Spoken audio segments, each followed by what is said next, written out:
Faso Mebo, cette machine donc pour remettre le Faso en l'état du point de vue des infrastructures, construire ou refaire, redonner de la praticabilité et du flux, débarrasser le passage d'une équipe de Faso Mebo laisse des traces, pour le moins que l'on puisse dire. Les habitants du quartier de la Patte d'Oie de Ouagadougou ne diront pas le contraire. Depuis le mois de juillet dernier, une équipe de Faso Mebo conduit des chantiers dans la zone. Le constat des travaux qui se mènent dans ce compte rendu de Benouende Frédéric Nikima. Déversement, étalage puis compactage d'enrobés à chaud, le quartier Patte d'Oie de la ville de Ouagadougou est un chantier. Un chantier amorcé par Faso Mebo et qui vise à changer le visage de 3 voies en état de dégradation avancée. Ici par exemple, la V1. Entendez par là la voie numéro 1. Au dit des riverains, elle était quasi impraticable, surtout en cette période hivernale, car parsemée de nids d'éléphants, pour ne pas dire de nids de poules. Bien sûr, parce que avant la saison hivernale, après la saison, il faut que tu rentres au garage pour changer les biellettes, les amortisseurs, tout ça. Tu ne peux pas imaginer que tu es à l'intérieur de la Patte d'Oie. Avant, si par exemple, il y a une femme qui veut accoucher et qu'on doit l'envoyer à CMCO, avec l'état de la route, c'est pas bon. C'est pas bon. Il y avait des trous, il y a l'eau. Bon, c'était du désordre quoi. Vraiment, l'ordre est revenu. Oui. C'est ce que nous constatons. On prend l'exemple sur ça là seulement. C'est quand même vraiment satisfaisant. Quand on a entendu que Faso Mebo est venu ici, on n'a pas dormi. Hein. De matin, midi, soir, on est avec eux seulement. Voilà. Comme c'est de notre bien, on voulait ça quoi. La V1 est un tronçon long d'un peu plus d'1 kilomètre.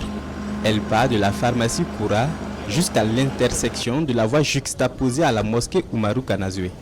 Et pour le relooking de cette voie, l'équipe de Faso Mebo a dû travailler uniquement de nuit afin de ne pas couper davantage les riverains de la circulation. Sur ce tronçon, notre travail a consisté d'abord à faire l'étude de faisabilité. On est passé voir qu'est-ce qu'il fallait faire exactement. On a estimé les besoins et tout. Et tout de suite, on est passé au décapage. C'est-à-dire qu'on a passé à l'enlèvement de la terre végétale et jusqu'à atteindre un niveau de fondation assez solide pour supporter la voie. Et suite à ça, maintenant, on a apporté de la latérite de très bonne qualité qu'on a déposé, compacté jusqu'à 2 couches de latérite. Et actuellement, c'est la couche de roulement qui est en train d'être posée par l'entreprise qui pose le bitume là. Dans ce quartier Patte d'Oie, Faso Mebo est principalement déployé sur 3 voies d'accès. Outre la V1, il y a donc la V2 et la V3. Ensemble à L2, elles mesurent près de 2,5 km. Puisque actuellement nous sommes à l'intersection entre la V2 et la fameuse V3. Et quand vous regardez à l'arrière, comme ça, c'est la V2. Elle aussi est achevée ou presque achevée parce qu'il reste seulement la pose de l'enrobé que l'entreprise est en train de faire, ce que vous avez vu derrière là-bas.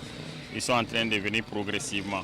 Maintenant la V3, c'est celle qui est à ma gauche, celle qui est traversée ou du moins divisée par les pylônes de la moyenne tension de la Sonabel. La V3, la plus longue, est celle qui reste difficile ou du moins nécessite davantage de travaux selon l'adjudant et technicien supérieur en génie civil. La route a vu ses caniveaux totalement bouchés, voire même supprimés, d'où la nécessité de les curer et de confectionner des dalles en béton pour leur reconstruction. Pour l'instant, le travail de Faso Mebo se limite à préparer les voies pour la pose de bitume. On n'a pas d'abord commencé à poser du bitume. On a du bitume qui arrive, on a des engins aussi de pose de bitume qui arrivent, mais pour le moment ce n'est pas opérationnel.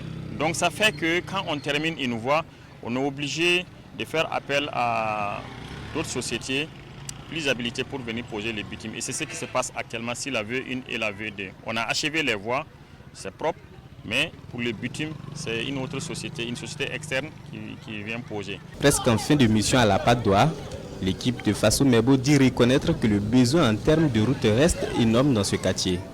Un besoin assez similaire à celui des autres quartiers du pays. Vous avez vu, nos machines ne sont pas là. Actuellement, nous intervenons au niveau de Tampouy. Il y a 3 voies que nous traitons présentement à l'heure où je vous parle au niveau de Tampouy.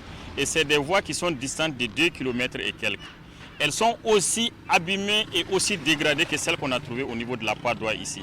Et c'est, d'aller dire Ouagadougou en général. Donc on fait ici, on consolide, on court, on part, on consolide de l'autre côté. C'est un peu comme ça qu'on fonctionne. Voilà pourquoi on a surnommé notre équipe là les nomades bâtisseurs. En attendant le retrait total de l'équipe de ce quartier, c'est ici dans cette école Nazemse que Fasso Mebo a élu domicile. Utilisé pour le stockage des matériaux servant à la réalisation des travaux, la cour de cet établissement se transforme en bas-fond en cette période pluvieuse. Coup de chance, elle sera bientôt aménagée par ces nomades bâtisseurs.